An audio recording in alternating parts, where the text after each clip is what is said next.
It was nearing Christmas Eve and the Grinch had an idea.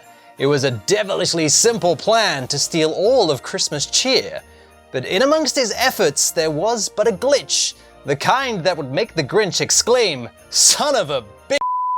The Grinch, a game every bit as sour as the Grinch's own demeanor, and this game is, well, it's something. But this isn't a review, let's check out some of the glitches in this game. And this first glitch is something particularly special. For those of you who have played this game, you may remember when you get to downtown Whoville, you'll encounter these kids that are always trying to hug the Grinch, which is not only creepy, but also pretty annoying. Well, this is the subject of the very first major bug in this game. If one of these kids grabs the Grinch and tries to hug him, the Grinch will do this animation where he basically shrugs them off. However, if this animation gets interrupted by the Grinch being hurt by something like these musical horns that stick out of the wall, for no reason at all, the kids will actually stay stuck to the Grinch. I don't know about the Grinch that stole Christmas, but this Grinch is stealing your kids. Dude, if you don't get off this Grinch, he's gonna end up on some kind of register. Now, at first glance, obviously, this looks hilarious, but it only gets better the more different actions you get the Grinch to do, such as hanging off the edge of a ledge. Or if you hang off one of the swinging poles, the kid's model will kind of teleport to the top. This kid looks petrified, maybe he's afraid of heights. Hey, what do you know, it's Hug a Snowman Day. Aside from this being a ridiculous looking glitch that just cracks me up every time I look at it, it also has some strange side effects on every other kid or NPC in the game. With the kid and the Grinch in this glitchy state, none of the other enemies will actually attack the Grinch, so none of the kids will try to hug him, none of the policemen will try to fire snowballs at him, and you're basically kind of invincible now.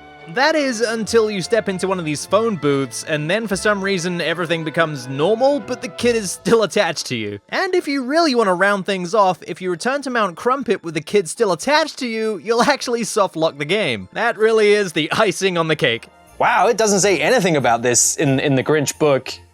I would definitely mention that. Oh, but the glitches in this game don't end there. In this footage from Xenia Zaitsev, you can see that if you shoot this police officer with a slime shooter, something particularly glitchy happens where the present that he's supposed to spawn falls through the ground, and then for some reason the slime wears off super quick, and then he proceeds to be in a very glitchy slime mess where he's half in the slime, half not in the slime. He's trying to shoot snowballs at the Grinch, but they don't actually do anything. I kind of feel like he's in some kind of slime limbo right now. I have no idea what actually triggers this glitch, but it's a very rare one, I'll give you that, because I was unable to replicate this. But I'm just gonna leave you there, Mr. Police Officer Man. You have fun now, and we should probably move on to the next glitch. There's a very interesting glitch in this game called the Gadget Swapsies. Not like Gadget Swapsies, like Gadget Swap Seas. And this is a glitch to do with the way that the Grinch can move objects. If you go up to an object like these boxes and press triangle to actually seize the object, you then tap a direction to begin moving this object and then release triangle and then hold L1 to swap to any other gadget. If you do this correctly, the box will actually become attached to the Grinch and you can run around with the box stuck to you.